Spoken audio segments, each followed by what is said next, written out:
जिस एक्ट्रेस के बारे में हम आपको बता रहे हैं, जिनके 2 पति थे और एक बॉयफ्रेंड, शादीशुदा होते हुए और 2 बच्चों की मां होते हुए 6 बच्चों के पिता से प्यार हो गया था। लेकिन जिससे प्यार किया उसने इस एक्ट्रेस को कभी पत्नी का दर्जा नहीं दिया और ये एक्ट्रेस शादी के बिना ही उसके 2 बच्चों की मां बन गई थी।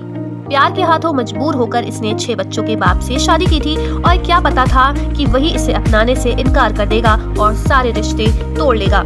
मशहूर एक्ट्रेस पुष्पावल्ली 30 के दशक से 60 दशक तक फिल्मों में खूब काम की। उन्होंने पहली शादी साल 1940 में आई वे रंगचारी से की थी, पर यह रिश्ता चला नहीं और दोनों ने साल 1986 में अलग रहना शुरू कर दिया। रंगचारी से शादी के बाद पुष्पावल्ली 2 बच्चों की मां बनी थीं, पर ससुराल वालों को उनका फिल्मों में काम करना पसंद नहीं था। इसी वजह से रंगचारी और पुष्पा के बीच मतभेद हो गया और दोनों अलग रहने लगे। इसी दौरान पुष्पा की मुलाकात एक्टर जेमिनी गणेशन से हुई। दोनों ने एक फिल्म में साथ काम किया था जिसमें उनकी जोड़ी खूब पसंद की गई। इसी के बाद जेमिनी और पुष्पा एक दूसरे से प्यार कर बैठे। पुष्पा पहले से ही शादीशुदा और 2 बच्चों की मां थी। वहीं जेमिनी भी 2 शादियां कर चुके थे और 6 बच्चों के पिता थे। पुष्पा ने जेमिनी से प्यार तो किया पर कभी उनकी पत्नी नहीं बन पाई। जेमिनी ने पहले पति से तलाक नहीं लिया था, पर पति से अलग रहते हुए वो जेमिनी के साथ रिलेशनशिप में रही और बेटी को जन्म दिया। जेमिनी शादीशुदा थे पर उन्होंने पुष्पा के लिए पहली पत्नी को छोड़ने से इनकार कर दिया और पुष्पावल्ली संग रिश्ता रखा।